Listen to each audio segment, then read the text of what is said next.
Abramos a palavra do Senhor na Epístola de Paulo aos Tessalonicenses, 1 Tessalonicenses, capítulo 3, versículo 10 ao 13.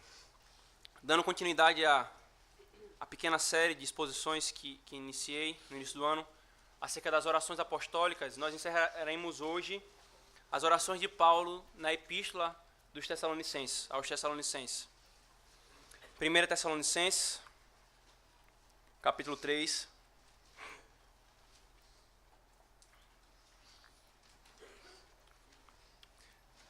Na verdade, versículo 9, irmãos. O versículo 9 ao versículo 13. Diz assim a palavra do nosso Deus. Pois que ações de graças podemos tributar a Deus no tocante a vós outros, por toda a alegria com que nos regozijamos por vossa causa diante do nosso Deus, orando noite e dia, com o máximo empenho, para vos ver pessoalmente e reparar as deficiências da vossa fé. Ora, o nosso mesmo Deus e Pai, e Jesus, nosso Senhor, dirija-nos o caminho até vós. E o Senhor vos faça crescer e aumentar no amor uns para com os outros e para com todos, como também para conosco, como também nós para convosco, a fim de que seja o vosso coração confirmado em santidade, isento de culpa, na presença de nosso Deus e Pai, na vinda do nosso Senhor Jesus, com todos os seus santos. Amém, irmãos. Vamos orar mais uma vez, pedindo a bênção do nosso Deus. Senhor Deus, que homem, Pai, pode lidar com a Tua palavra, Senhor, abrir com a Tua palavra e entendê-la plenamente ou ter algum proveito nela, Senhor? Que homem pode fazer isso por si mesmo, Senhor? Nós não podemos, Pai. E é por isso que diante de Ti nós nos colocamos aos Teus pés, todos nós, nessa manhã do dia do Senhor, para ouvirmos a Tua palavra pregada, Senhor. Rogando que Teu Espírito Santo opere com poder em todos nós, Senhor. Que Teu Espírito Santo subjugue as nossas vontades pecaminosas, Senhor. Que Teu Espírito Santo ensine aos nossos corações, fale aos nossos corações do Teu amor para conosco, Senhor. E nos habilite, Senhor, para fazer toda boa obra que o Senhor nos requer. Que olhemos para Cristo, Senhor, e vejamos a glória do Teu Filho Jesus nessa manhã. Em nome dele é que nós oramos. Amém. Amém. Irmãos, quando Tomás nasceu, no dia 11 de outubro, há um pouco menos de 3 semanas, a primeira coisa que ele fez foi chorar. Chorar era o esperado. Chorar, na verdade, era sinal de vida, era sinal de que os seus pulmões estavam bem. Da mesma forma, irmãos, a primeira coisa que espera-se de um indivíduo, tão logo ele nasce de novo, a primeira coisa que se espera ver é a oração. Paulo, tão logo foi convertido pelo Senhor Jesus Cristo, na sua visão que ele teve na estrada, tão logo ele foi convertido, a primeira coisa que foi encontrado nele, a primeira coisa que Ananias viu foi ele orando. Contudo, irmãos, diferentemente de Thomas, para o qual chorar é algo natural, é algo que ele não precisou fazer um curso no Senac, e vá por mim, meus irmãos, ele é PhD em chorar. É algo natural para ele. Diferentemente de Thomas, nós não nascemos de novo sabendo como orar. Embora esse seja um sinal de novo nascimento, nós não nascemos de novo sabendo orar. Nós precisamos falar como os discípulos fizeram com o nosso Senhor Jesus Cristo. Senhor, ensina-nos a orar. Lembro-me, por exemplo, irmãos, de como, quando novo convertido eu, por volta dos meus 13, 14 anos, de ter feito coisas absurdas na oração. Por exemplo, chamar Deus de brother. Orar por coisas que a palavra de Deus diz que não deve ser orado, pedindo sinais com motivações pecaminosas. Esse é o tipo de maturidade que precisa ser suprida e sanada pela instrução da palavra de Deus. Por isso que nós devemos falar como discípulos: Senhor, ensina-nos a orar. E aqui, irmãos, na oração do apóstolo Paulo, vendo o apóstolo Paulo orar, nós aprendemos a orar.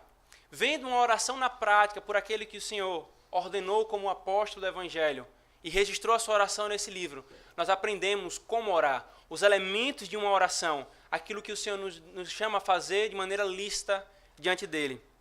Como nós já vimos, irmãos, na primeira exposição da primeira oração aos Tessalonicenses, Paulo ele pregou o Evangelho nessa cidade tessalônica Só que ele pregou de uma forma muito conturbada.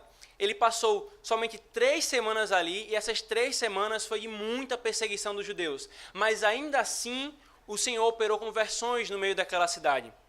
De tal forma que os judeus, por inveja de Paulo e Silas, tentaram prendê-los. Contudo, Paulo e Silas fugiram da cidade, sendo avisados, e os judeus então tentaram prender Jason e a sua família, crentes que haviam se convertido naquela cidade.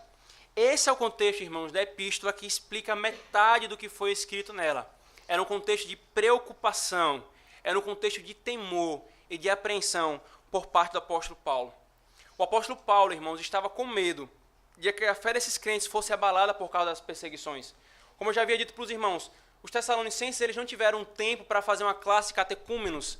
Eles não puderam ser instruídos na fé de maneira profunda. Eles só tiveram a presença de Paulo e Silas por 3 semanas. O medo de Paulo é que a fé deles esfriasse, sucumbisse. Inclusive pelo fato de Tessalônica ser uma cidade importante do Império Romano, de que os judaizantes chegassem ali, logo, deturpando e distorcendo o ensino do apóstolo Paulo. Por causa disso, irmãos, o apóstolo Paulo envia de Corinto para Tessalônica Timóteo. Timóteo que não estava com Paulo e Silas em Tessalônica. Logo, os judeus não conheciam Timóteo. Timóteo vai ali para ver o estado da fé desses irmãos e prestar um relatório para Paulo. E nós encontramos esse relatório. Por favor, veja no capítulo 3, a partir do versículo 1. Veja o que é dito. Pelo que, não podendo suportar mais o cuidado por vós, pareceu-nos bem ficar sozinho em Atenas. E enviamos nosso irmão Timóteo, ministro de Deus no Evangelho de Cristo, para que, em benefício da vossa fé, confirmar-vos e exortar-vos, a fim de que ninguém se inquiete com estas tribulações, porque vós mesmos sabeis que estamos designados para isto. Pois, quando ainda estávamos convosco, predissemos que íamos ser afligidos, o que de fato aconteceu, e é do vosso conhecimento. Foi por isso que, já não sendo possível continuar esperando, mandei indagar o estado da vossa fé, temendo que o tentador vos provasse e se tornasse inútil o nosso labor. Agora, porém, com o regresso de Timóteo, vindo do vosso meio, trazendo-nos boas notícias da vossa fé e do vosso amor, e ainda de que sempre guardais grata lembrança de nós, desejando muito ver-nos, como, aliás, também nós a vós outros. Sim, irmãos, por isso fomos consolados acerca de vós, pela vossa fé, apesar de todas as nossas privações e tribulações. Porque agora vivemos, e se é que estáis firmados no Senhor. Pois, que ações de graça podemos tributar a Deus no tocante a vós outros, por toda a alegria com que nos regozijamos por vossa causa, diante do nosso Deus, orando noite e dia, com o máximo empenho, para vos ver pessoalmente e reparar as deficiências da vossa fé. Portanto, irmãos, Paulo recebe um relatório positivo de Timóteo, que foi ali, passou um tempo com os crentes de Tessalônica e viu que a fé deles de fato estava indo bem, caminhando bem. E aí nós vimos, irmãos, que no primeiro capítulo, Paulo dá graças a Deus por causa dessas evidências de salvação nos Tessalonicenses. No capítulo 2, ele fala do seu ministério no meio deles e do desejo que ele tem de vê-los. No capítulo 3, nós vemos então esse relatório, e no versículo 10 do capítulo 3 é que nós vemos esse ponto. Após receber o relatório, a coisa que Paulo passa a fazer, ou a única coisa que ele disse que poderia fazer, era orar. Orar grato ao Senhor e orar em favor desses irmãos. O que devo fazer diante desse bom estado de vocês, se não orar ao nosso Deus? Por isso, irmãos, o que esse texto nos ensina é que o afeto de Paulo por esses irmãos e a sua gratidão pela obra de Deus na vida deles o conduziu a orar ao Senhor pela santidade deles, para que eles fossem fortalecidos em santidade. A oração de Paulo nos instrui como orar. O texto, então, irmãos, ele não está dividido de uma forma literária bem certinha. Nós temos aqui pelo menos uma divisão de 2 temas. Primeiro, a prática de oração propriamente dita, quando nós vamos conseguir perceber alguns elementos da oração que nos instruirão como orar. E um segundo ponto, que é o uso da doutrina na oração. Então nós temos esses 2 grandes pontos aqui nesse texto, irmãos, para que nós possamos percorrer a exposição dele. Primeiro, a prática da oração e os elementos de uma oração. E segundo, o uso da doutrina, as 2 doutrinas que Paulo faz uso aqui nessa oração. Primeiro, então, irmãos, vejamos a prática da oração. E no tocante à prática da oração, irmãos, a primeira coisa que nós somos instruídos à luz desse texto é as nossas motivações ao orarmos. Qual deve ser nossa motivação ao orarmos? O que é que deve estar no nosso coração que nos leva a orar ao Senhor nosso Deus? A primeira motivação, irmãos, é a glória de Deus. Pode perceber, irmãos, que de todos os motivos que Paulo elenca aqui, desde o início da carta aos Tessalonicenses, todos os motivos elencados, eles redundarão em glória a Deus. A minha oração, por mim mesmo e pelos outros, irmãos, ela deve ser motivada pela glória do Senhor, para que o Senhor seja glorificado. Não é simplesmente que os meus desejos sejam atendidos pelo Senhor. Embora a oração, conforme muito bem diz o nosso catecismo menor, seja o oferecimento dos nossos desejos a Deus, o fim último que nós alcançamos na oração não é a satisfação dos nossos desejos, mas a glória do Senhor. Que Ele seja glorificado e Ele será nos dando o que nós pedimos ou não nos dando o que nós pedimos. Entender isso, irmãos, e lidarmos com a oração dessa forma, queridos, faz com que nós mostremos maturidade espiritual. É maturidade espiritual lidarmos com a oração dessa forma, entendendo que a primeira motivação nossa é a glória do Senhor. Do contrário, nós seremos como esses crentes meninos que nós temos aí na televisão, se é que podem ser chamados de crentes, que determinam para Deus, eu determino que você faça tal coisa, ou que acha que pode manipular a Deus e alterar os seus decretos por sua oração, ou que só é resposta de Deus se essa resposta for favorável a eles. Na hora da provação, irmãos, ou na hora da dor, termos essa motivação diante dos nossos olhos, guardará o nosso coração. Na hora da provação, irmãos, sem dúvida, o que nós mais queremos é sermos livres da aflição, é sermos livres daquilo que nos aflige. E nós oramos, Senhor, nos livra. Senhor, nos livra. E o nosso coração se angustia só em pensar que o Senhor pode ser glorificado e não nos livrar dessa aflição. Isso nos humilha, irmãos. Isso mostra que a nossa motivação nas nossas orações não é glorificar o Senhor, mas sim simplesmente ter os nossos desejos satisfeitos. Que o nosso coração, queridos, descanse nessa motivação, a glória de Deus. Agora, a segunda motivação que Paulo nos mostra aqui, irmãos, no que diz respeito à oração, é a gratidão, quando tudo vai bem, e não só no meio das aflições. Paulo ele foi levado a orar, irmãos, pelos crentes de Tessalônica, pela boa notícia que recebeu deles. E essa boa notícia gerou gratidão em seu coração, e a gratidão o levou a orar. Quando tudo estava indo bem, Paulo, ele orou. Ele ora de gratidão, rogando por seu crescimento. Muitos de nós, irmãos, agimos como que só devêssemos orar quando nós estamos sob aflição. Somente quando a coisa aperta é que a gente corre para a oração. Esquecendo que a motivação para a oração não é somente a aflição. Sim, e os puritanos diziam, especialmente primeiro com Knox que afirmou isso, que a oração são como esporas, a aflição são como esporas que nos conduzem à oração. Mas não são somente as aflições que nos conduzem à oração, deve ser a nossa motivação para orar, mas também a gratidão.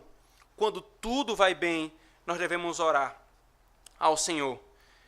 Se eu não aprender isso, irmãos, que a gratidão e o louvor também são motivações para a oração, pode ter certeza que se eu e você somos filhos de Deus, Deus enviará mais provações do que poderiam ser enviadas para que nós possamos orar. Já que nós só oramos no meio da provação, elas virão para que nós possamos orar.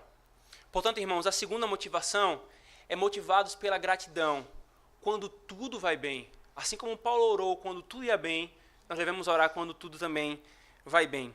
E a terceira motivação, irmãos, que Paulo nos mostra aqui, e essa é a principal no texto, é a busca pelo bem dos nossos irmãos, motivados pelo afeto que nós temos por eles. Paulo, irmãos, ora tendo por base uma profunda afeição pelos crentes tessalonicenses. Isso ficou claro em toda a epístola. Paulo o tempo todo repetindo, eu quero ver vocês novamente, porque o nosso amor está em vocês, o amor de vocês está em nós. Ele ora buscando, então, irmãos, o bem deles, o bem desses crentes. Orar em favor, irmãos, do bem dos nossos irmãos, é uma das maiores coisas que nós podemos fazer em favor deles. Apresentá-los e entregá-los diante do Senhor. Como Thomas Boston disse, comentando acerca da unidade do corpo de Cristo, ele cita nesse texto de Tessalonicenses, ele diz: devemos amar a todos os homens, estando prontos a desejar o bem deles, mas devemos amar fraternalmente a todos os membros visíveis do corpo de Cristo, orando por ele continuamente, orando por nossos irmãos. Qual é a nossa motivação, irmãos, a orarmos? Nós buscamos a glória de Deus, ou nós somos como aqueles que Tiago repreende na sua epístola, que não oram e quando oram, oram mal, porque oram somente buscando coisas para satisfazer os seus próprios desejos. Qual é a nossa motivação, irmãos, a orarmos ao Senhor? Somos daqueles que movemos céus e terras e passamos até a madrugada em claro orando quando as coisas apertam, mas quando o Senhor nos abençoa e derrama bênção sobre nós, nós desprezamos a oração em gratidão e louvor a Ele. Aqueles que têm essa segunda postura, irmãos, William Perkins, ele diz que são como porcos, que estão sempre se alimentando dos frutos da floresta com avidez, mas nunca procuram a mão daquele que joga no chão, nem as árvores de onde eles caem. Estão sempre olhando para baixo e nunca para cima. Qual é a nossa motivação a orarmos, irmãos? Oramos buscando sinceramente o bem dos nossos irmãos, movidos por uma afeição por eles, ou até mesmo nas nossas orações nós somos egoístas, sempre e continuamente orando por nós mesmos. E volto a dizer, irmãos, esse é o ponto principal desse texto. Paulo aqui ora, queridos, pela prosperidade espiritual dos crentes tessalonicenses. Nós devemos fazer o mesmo, irmãos. Como eu falei no último sermão de Filemon, é muito fácil nós atacarmos e criticarmos prontamente a fraqueza dos nossos irmãos, mas difícil é nós pararmos ao contemplarmos e percebermos as fraquezas do nosso irmão e orarmos por ele. Orarmos para que, tendo ele dar evidência de fé, para que o Senhor faça crescer, para que o Senhor o faça amadurecer. Quando nós oramos assim: Senhor, desce fogo, ao invés de orar: Senhor, faze-o crescer em amor, por ti e pelo próximo, irmãos. Irmãos, Cristo, ele não pisa o pavio que fumega. Se há um pouquinho de chama, Cristo ele não pisa. Pelo contrário, se há um pouquinho de chama, ele alimenta, ele a faz crescer. Por causa disso, e assim por isso também, Paulo o faz. Paulo vê a chama que há nesses crentes tessalonicenses. Ele não pisa nessa chama. Ele ora para que ele cresça, para que essa chama cresça. E, igualmente, irmãos, não pisemos nas chamas, nas pequenas chamas e nos pavios que fumegam. E se existe chama em nossos irmãos, que oremos para que ela cresça, para que o povo de Deus cresça e glorifique ao Senhor. Então, a primeira coisa que Paulo nos ensina aqui, irmãos, é a motivação para orar. A segunda coisa, queridos, é como orar. Veja, por favor, o versículo 10, o que Paulo nos fala.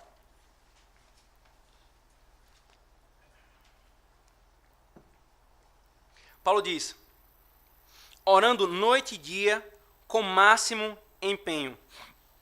Como devemos orar então, irmãos?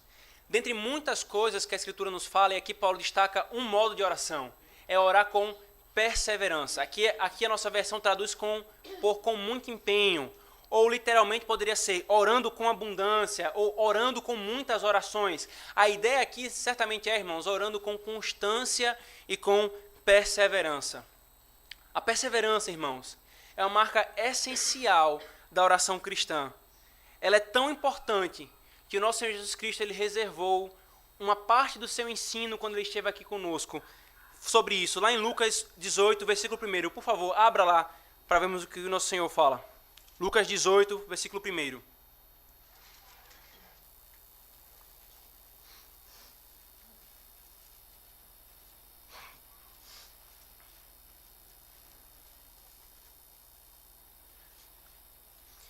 Então Jesus contou aos seus discípulos uma parábola para mostrar-lhes que eles deveriam orar sempre e nunca desanimar. Portanto, irmãos, a perseverança e a constância ela é uma característica essencial da oração cristã. Os puritanos diziam que a perseverança, a constância na oração, ela é uma importunação santa. É nós importunarmos a Deus, mas essa importunação é santa porque Ele nos chama a sermos perseverantes na oração. A perseverança, irmãos, ela faz parte da oração porque ela é também da natureza daqueles que oram. Como aqueles que precisam de uma esmola não perseverarão insistindo em receber essa esmola. Como aqueles que necessitam de um bem não insistirão até receber esse bem. A perseverança, irmãos, faz parte da oração. O problema, queridos, é que nós não somos constantes e nem perseverantes na oração. É ou não é verdade? Que nós sempre deixamos a oração de lado com a seguinte frase: depois eu oro.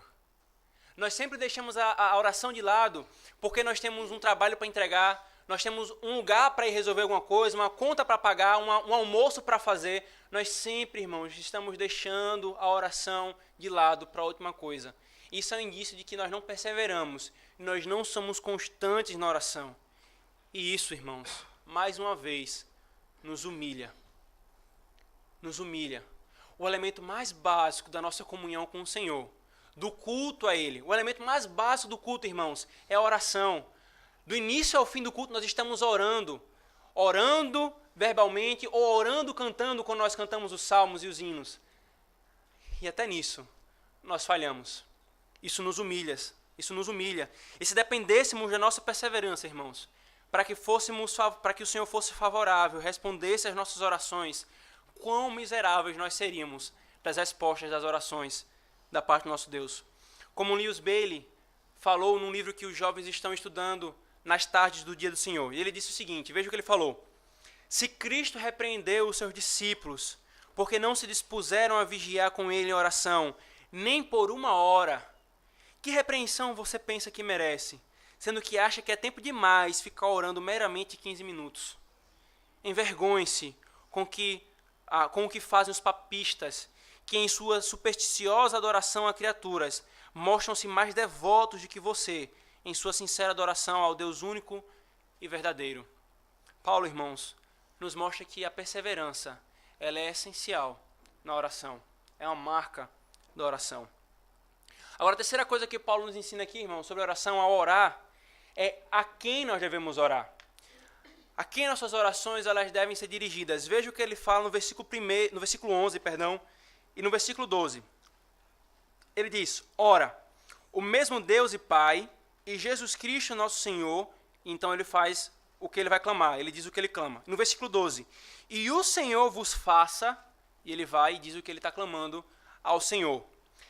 Uma melhor tradução, irmãos, desse versículo 11 seria: ora, que ele mesmo, Deus, nosso Pai, e o nosso Senhor Jesus Cristo, faça isso que eu estou pedindo. Isto é, que ele abra, que ele planifique o caminho para que eu chegue em vocês. Então ele ora aqui a Deus Pai, e ele ora também ao Deus Filho. E no versículo 12 ele faz menção somente ao Senhor, né, que o Senhor faça. Percebe, irmãos? Paulo ele ora aqui ao Deus Trino. E parece óbvio, irmãos, que nós devemos orar somente ao Deus Trino, né? Mas para muitos isso não é óbvio. De duas formas. A primeira são os romanistas e os pagãos, que estão continuamente conduzindo e oferecendo as suas orações a homens santos glorificados, a anjos e até a imagens. Mas a segunda maneira, irmãos, e essa diz respeito a nós não cometemos essa idolatria nítida e aberrante que o romanista e outras religiões pagãs fazem, mas nós mostramos o contrário, ou nós fazemos a mesma coisa que eles fazem quando nós não oramos, irmãos. Não orar em situações que nós somos chamados a orar é tão reprovável quanto nós oferecermos orações àquele que não é o Deus verdadeiro. Nós não pecamos com o pecado da idolatria nesses termos romanistas, mas o fazemos ao não orar. Não orar a Deus também é não reconhecer que a Ele deve ser dada todas as nossas orações. Paulo sabia, irmãos, a quem devia buscar em oração em favor dos seus irmãos, ao Deus Trino. E ele intercede aos Tessalonicenses orando não aos anjos, orando não ao Tiago Maior, que já havia sido morto, orando não a Estevão, de quem ele participou da sua morte. Não, ele não ora para estes, ele ora somente ao único Deus vivo e verdadeiro. Mas uma dúvida, irmãos, aqui, uma dúvida é muito comum no meio dos crentes, especialmente quando o novo convertido. E a dúvida é, eu posso orar a Jesus ou eu oro só a Deus Pai? Talvez você já tenha se feito essa pergunta. Eu posso orar a Jesus ou eu oro só a Deus Pai? É uma dúvida, irmãos, muito sincera e importante. Aqui nós vemos nitidamente que Paulo ele evoca as duas pessoas da Trindade.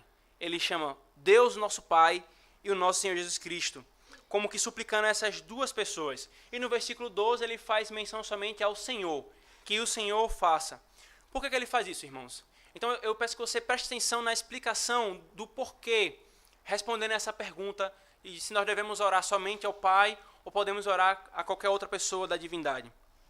Só há um Deus, e esse Deus subsiste em três pessoas. Essa é a nossa fé. É isso que nós cremos.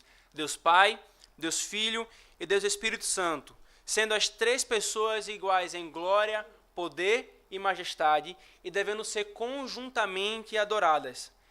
Nas Escrituras, irmãos, nós temos aquilo que nós chamamos de obras externas, isto é, obras que a divindade faz, que Deus faz, que são atribuídas, ora, a uma pessoa somente, ou em outro momento, a duas pessoas da divindade, ou até mesmo as três pessoas da divindade. Os exemplos são inúmeros, irmãos. E isso ocorre porque é o que nós chamamos de trindade econômica ou economia da trindade. Cada pessoa da divindade destaca-se em uma obra conforme revelado na Escritura Sagrada. Contudo, irmãos, há obras que são únicas de cada pessoa e não podem ser atribuídas a outra. Por exemplo, como a nossa confissão fala, o Pai não é de ninguém, não é nem gerado, nem procedente. O Filho é eternamente gerado do Pai e o Espírito Santo é eternamente procedente do Pai e do Filho. Pois bem, irmão, a oração, ela economicamente é devotada a Deus Pai, na mediação de Deus Filho e no auxílio do Espírito Santo. Somente Cristo é o mediador por natureza. Mas entendam como é a situação. Nós podemos então dizer que Deus é o nosso mediador. É dito que em Romanos 8 que o Espírito Santo intercede por nós, mas também é dito que Jesus Cristo, exaltado, está à destra de Deus Pai, fazendo contínua intercessão por nós. Por isso, irmãos, Deus Pai ele é posto como objeto das nossas orações, porque ele é destacado como o doador e fonte de todo o bem. Conforme Thomas Boston ele diz, comentando o catecismo maior na oração do Senhor. Por que nós falamos Deus Pai? Para que fique claro que, como crianças, dependemos de Deus como de um Pai. E Thomas Watson também fala, de maneira muito clara, embora somente o Pai seja chamado na oração do Senhor, ainda assim, as outras duas pessoas não são excluídas. O Filho e o Espírito Santo são incluídos porque eles são os mesmos em essência. Como todas as três pessoas subsistem em uma só divindade. Assim, em nossas orações, embora clamemos ou chamemos Senhor ou por uma só pessoa, devemos estar cientes que oramos a todas as pessoas da Trindade. A oração é dada ao Deus Trino.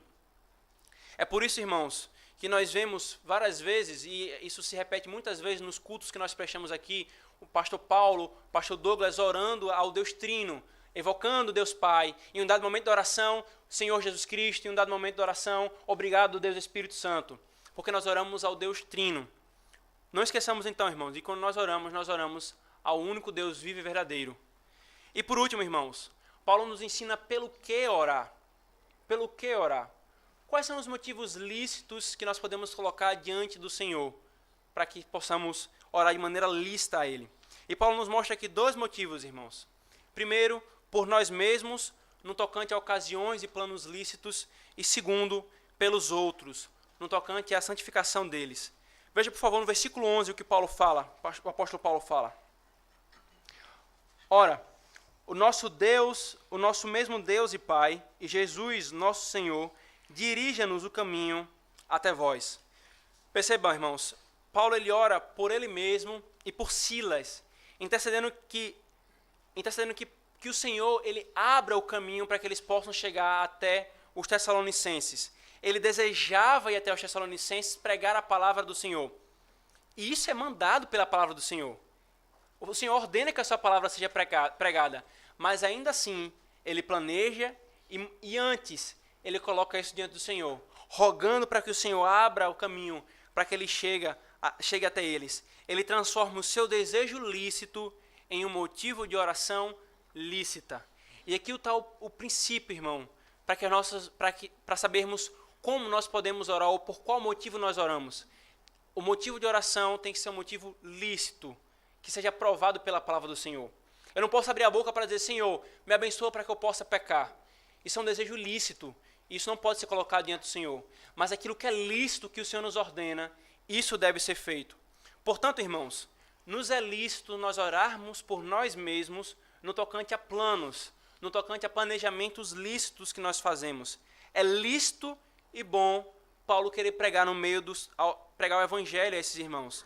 Paulo planeja isso e coloca isso diante do Senhor. Agora perceba, irmãos, o que Paulo está fazendo aqui diz respeito à pregação do evangelho, porque ele era um apóstolo, ele era um chamado e vocacionado para pregar o evangelho. Mas isso se aplica, irmãos, a todas as nossas situações enquanto crente e povo do Senhor. Permita-me ler para vocês um trecho de uma fala do puritano Thomas do Little, que esclarece e explica muito bem essa relação de nós orarmos por motivos lícitos e o porquê de nós fazermos isso.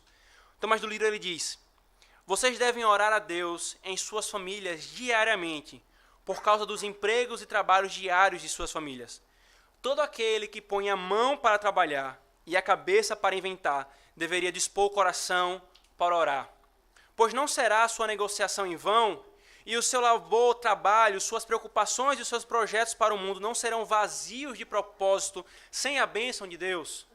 Oração e trabalho devem promover juntos o que seus objetivos buscam.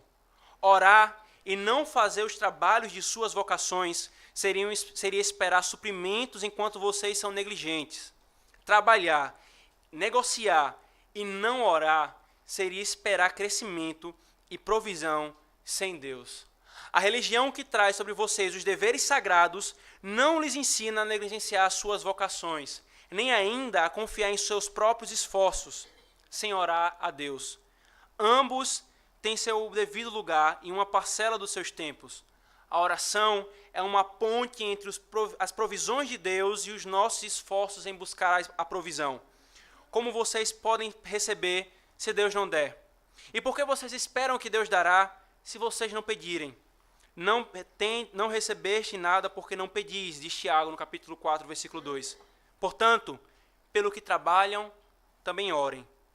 E aquilo pelo que oram, por isso trabalhem e labutem. Esse é o verdadeiro conjunto, trabalho e oração.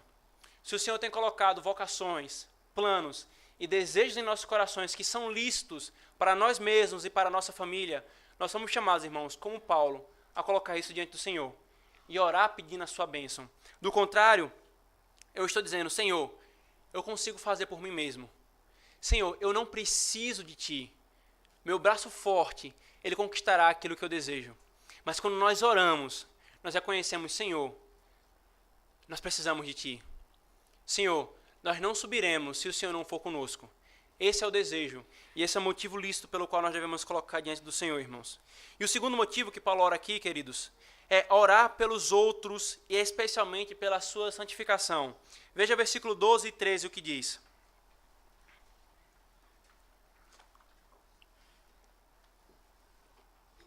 E o Senhor vos faça crescer e aumentar no amor um para com os outros e para com todos, como também nós para convosco, a fim de que seja o vosso coração confirmado em santidade, isento de culpa, na presença de nosso Deus e Pai, na vinda de nosso Senhor Jesus, como com todos os seus santos, com todos os seus santos. Irmãos, Paulo então ele passa a mostrar qual é o segundo motivo lícito pelo qual nós podemos orar. Nós podemos orar por nós mesmos, por planos lícitos, mas nós também podemos orar e somos chamados a orar pelos nossos irmãos. E especificamente aqui Paulo destaca pela santificação dos nossos irmãos. Ele ora, irmãos, para que esses crentes eles possam crescer, ou literalmente abundar, transbordar de amor um pelos outros e deles para com Paulo e até mesmo de Paulo para com eles. Por que isso, irmãos? O versículo 3 ele fala, para que vocês possam crescer em santidade. Já já a gente volta a esse ponto do amor e da santidade, mas a questão aqui é que Paulo ora pelo crescimento em santificação desses irmãos. O interessante, irmãos, é que não se trata simplesmente da oração de um irmão para com outro irmão. Aqui se trata da oração de um pastor para as suas ovelhas. E nós já vimos muito bem, inclusive nas últimas EBDs, que o ministro do Evangelho, os pastores, eles são chamados a se dedicar à oração e aos sacramentos. A oração, porque Deus os chamou para que ele coloque esse povo diante de Deus, para que eles se dediquem à oração. Contudo, irmãos, se nós somos colocados pelo Senhor sobre outros, especificamente sobre os nossos filhos e sobre as nossas esposas, como pais espirituais, como seus pastores, nós somos chamados a orar por eles, como Paulo ora aqui por esses irmãos. Nós somos chamados a orar e a rogar a Deus, como pai e como marido, por bênçãos espirituais para os nossos filhos e as nossas esposas. Maridos e pais, Deus nos cobrará aquilo que Ele nos entregou. E Ele nos entregou a condução espiritual das nossas famílias. E nós precisamos orar por nossas famílias, para que o Senhor abençoe espiritualmente os nossos filhos. Nós nos esforçamos tanto, irmãos, para buscar as coisas desse mundo para os nossos filhos, coisas que são até lícitas. Por que nós não podemos nos esforçar para nos dedicarmos em oração e orar pelos nossos filhos e nossas esposas? Se somos responsáveis por alguém, especialmente no aspecto espiritual, e não oramos a Deus, da mesma forma com relação aos planos, nós estamos dizendo, eu consigo guiá-los sozinho, até Deus, sem a ajuda de Deus. Eu tenho capacidade de fazê-los crescer na fé, por minha própria força. Deus ordena, irmãos, que cresçamos na graça e no amor. E Ele nos chama e nos deu a oração como meio pelo qual nós cresceremos nessa graça e nesse amor. Nem o apóstolo Paulo ousou achar que poderia fazer por si mesmo, quanto mais nós, irmãos. Por isso nós somos chamados também a orar pelos outros, confiando em Deus. Agora, a segunda questão, irmãos, que Paulo nos ensina, além da doutrina da oração, é o uso da doutrina na oração. Nós temos aqui o ensino quanto à doutrina propriamente dita da oração, e agora nós temos o uso da doutrina na oração. Nós temos duas ricas doutrinas aqui, irmãos, usadas pelo apóstolo Paulo, e essas doutrinas são a santificação e a volta de Cristo Jesus. Perceba que ele cita essas duas doutrinas aqui, a santificação e a volta do Senhor Jesus Cristo. E ele faz isso, irmãos, por duas coisas. Primeiro, porque é inseparável doutrina da oração. A minha oração evidencia a doutrina que eu creio. A minha oração, irmãos, inevitavelmente mostrará qual é o Deus em que eu creio, qual é o meu credo. Essas coisas elas são inseparáveis. E segundo, é que o conhecimento doutrinário conduz à oração e é a base da oração. O conhecimento doutrinário que não conduz a uma vida de oração mais ativa não é o que deveria ser. Um adubo para o florescimento da piedade. Mas o conhecimento doutrinário que não conduz a vida de oração mais ativa é como um veneno, é como um herbicida. E aí nós falamos a mentira para o mundo acerca da doutrina do nosso Deus. Portanto, irmãos, quando Paulo fala acerca da doutrina da santificação, ele nos mostra duas coisas. Primeiro, a íntima relação entre amor e santificação. Ele ora para que esses crentes eles cresçam em amor, para que eles abundem em amor. Com qual finalidade? Versículo 3, ele diz, para que o seu coração seja firmado, ou confirmado, ou tornado estável em irrepreensível santidade. Ele ora para que eles cresçam em amor, para que eles possam ser irrepreensíveis em santidade no dia do juízo. E é interessante, irmãos, porque Paulo aqui casa as duas coisas. Muitos querem separar amor da santificação, amor da santidade, como se uma coisa fosse contrária à outra.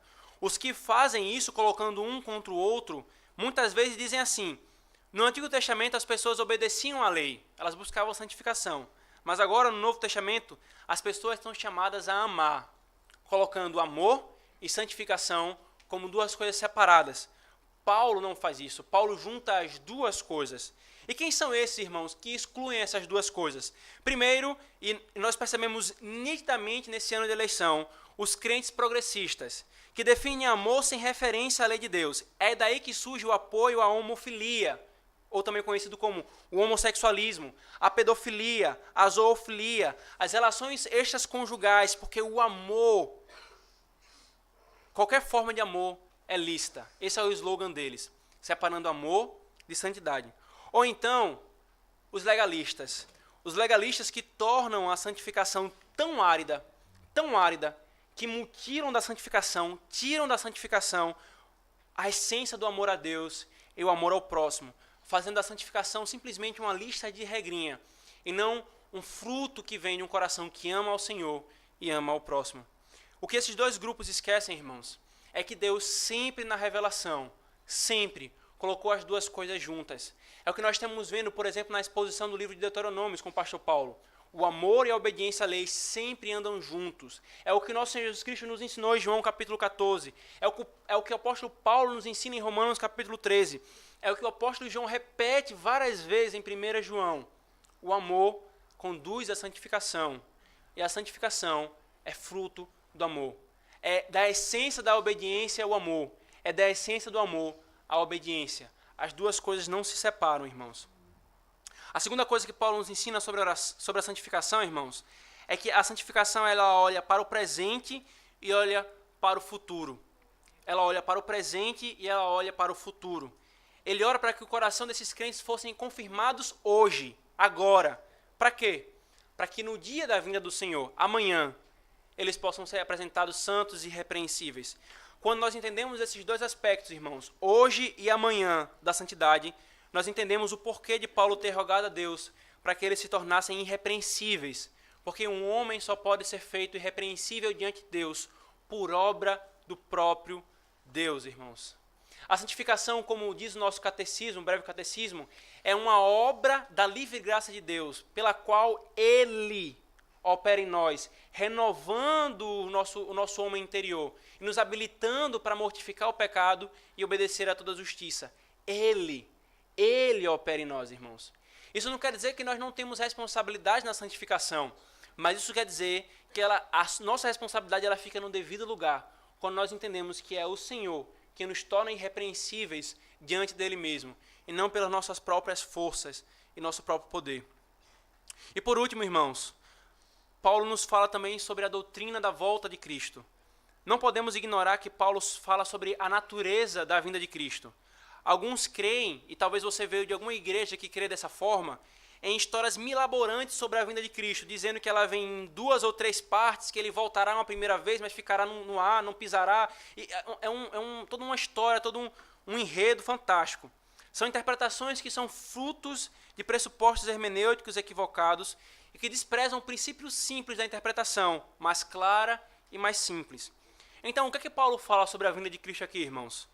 Ele diz: na vinda do nosso Senhor Jesus Cristo com todos os seus santos, diante de Deus, na vinda do nosso Senhor Jesus Cristo com todos os seus santos.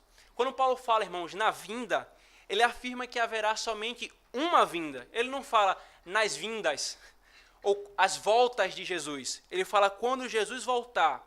E nessa ocasião da volta de Jesus, nós estaremos na presença de Deus. Nós estaremos diante de Deus. Como quem diz, o Senhor voltará e o que se seguirá, não se seguirá um período literal de 1000 anos ou alguma coisa do tipo. O que se seguirá é o juízo. Nós estaremos diante de Deus. E essa volta do Senhor Jesus Cristo não será uma volta secreta, que as pessoas não vão saber. Será uma volta visível para todos. E ele diz, com todos os seus santos. Esse evento é único, que os santos já virão com ele. E Paulo repete isso, irmãos, em 1 Tessalonicenses 5, 23. Por favor, veja o que Paulo fala em 1 Tessalonicenses 5, 23.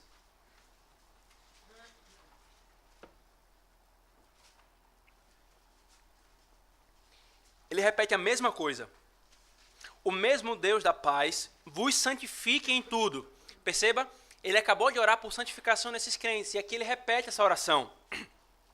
Que o mesmo Deus da paz os santifique em tudo, e o vosso espírito, alma e corpo sejam conservados íntegros e irrepreensíveis na vinda do nosso Senhor Jesus Cristo. Como o nosso catecismo maior diz, irmãos, na pergunta 56, como há de ser Cristo exaltado em vir pela segunda vez para julgar o mundo? A resposta é, Cristo há de ser exaltado na sua segunda vinda para julgar o mundo, em que, tendo sido injustamente julgado e condenado pelos homens maus, virá segunda vez no último dia, com grande poder e com plena manifestação da sua glória e da do seu Pai, com todos os seus santos e anjos, com brado, com voz de arcanjo e com a trombeta de Deus, para julgar o mundo em retidão. Então, irmãos, será uma única segunda vinda e imediatamente o juízo e imediatamente a restauração de todas as coisas. É nisso que nós devemos crer, irmãos. Paulo nos ensina então aqui, irmãos, sobre a oração, sobre a santificação e sobre a segunda vinda de Cristo. E amarrando todas essas coisas. Porque a expectativa da vinda de Cristo nos lembra que a nossa santificação nos é operada em nós por Deus, não para massagear o nosso orgulho ou deixar simplesmente a nossa consciência tranquila, mas porque nós vamos ser apresentados diante de Deus como noiva que Ele tem preparado. Irmãos, essas são algumas instruções sobre a oração. O afeto de Paulo pelos crentes tessalonicenses o conduz a orar em gratidão a Ele, a eles, a Deus pela vida deles e a interceder pela sua santificação. Isso nos ensina a orar, irmãos. Mas se você percebeu uma coisa, desde o início, se você esteve atento, viu uma coisa que a cada ponto afligia o nosso coração. Orar corretamente é um grande fardo. Orar corretamente é um grande fardo. E talvez o seu coração se afligiu como o meu coração se afligiu preparando esse sermão. Como eu posso orar com perseverança se eu sou inconstante e se minha inconstância me angustia diante do Senhor? Como eu posso orar com a motivação correta se comumente meu coração me engana e eu não oro buscando a glória do Senhor? Como posso orar pelos motivos corretos se meu coração é mau e perverso e muitas vezes eu me esqueço do padrão da palavra do Senhor e coloco diante do Senhor motivos de oração que não são lícitos? Isso angustia o nosso coração, irmãos. O Senhor, queridos, nos deu diretrizes e devemos orar como Ele nos ordena. Mas sabe o que é maravilhoso, irmãos? É que Ele não nos deixou sozinhos nessa obra grandiosa. Ele não chegou para nós e fez assim: está aqui, povo meu, uma lista sobre como orar correto, agora te vira. Ele não fez isso, irmãos. O Senhor nos chama a orar corretamente, conforme Ele revela na sua palavra aquilo que a oração deve ser. Mas a Escritura claramente nos diz, irmãos, em Romanos capítulo 8, nós não sabemos como orar. Nós não sabemos como orar. Por isso, irmãos, o nosso Senhor, para o nosso consolo, nos diz nessa manhã: busquem, povo meu, busquem orar corretamente, mas sabendo que as suas orações são imperfeitas, porque vem de um coração que ainda é imperfeito. Por isso, confiem em Cristo, descansem no auxílio do Espírito Santo e me busquem. Não confie no seu correto orar, não confie na sua constância, não confie na sua santidade, confie somente no mediador que eu te dei e no meu Espírito que te auxilia. Irmãos, esse é o nosso consolo na hora da oração, para que o nosso coração não se angustie de nem chegarmos na presença do Senhor, que muitas vezes isso acontece.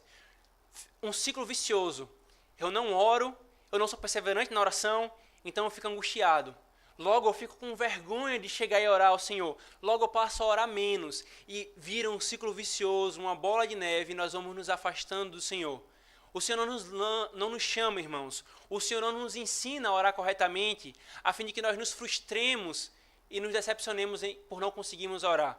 Ele nos ensina a orar corretamente, para que nós entendamos que é a sua palavra que nos ensina a adoração a Ele, mas também nos ensina a confiarmos somente nele, para sermos recebidos em sua presença e para sermos aceitos, ter nossas orações ouvidas. Agora você que não tem sua vida entregue a Cristo, você que não confia em Cristo como mediador, a sua situação é bem complicada. Porque o Senhor Deus diz que você deve orar. Só que ou você não ora, ou certamente você ora sem Cristo e é reprovado também. Você pode fazer tudo certinho. Você pode procurar fazer a oração como o Senhor diz na sua palavra. Mas se Cristo não for o teu único mediador, a sua oração não sobe um palmo da sua cabeça. Talvez você confie nos santos inventados pela igreja romana. Talvez você confie em si mesmo, na sua própria bondade. Aí você fala assim: Deus, eu fiz tudo certinho, então me ajuda nessa. Mas se sua oração não for feita por meio de Cristo Jesus, na mediação dele, ela não será aceita pelo Senhor. Por isso, a doutrina da oração leva você a reconhecer que somente Cristo é o mediador. Arrependa-se dos seus pecados e creia nele para que você seja aceito diante de Deus. E que o Senhor, irmãos, nos derrame graça, a fim de nos incitarmos à oração, à comunhão contínua com o Senhor, mas também confiarmos nele como nosso único Deus que nos receberá e nos responderá conforme for melhor para a sua glória. Amém. Vamos orar, irmãos, mais uma vez.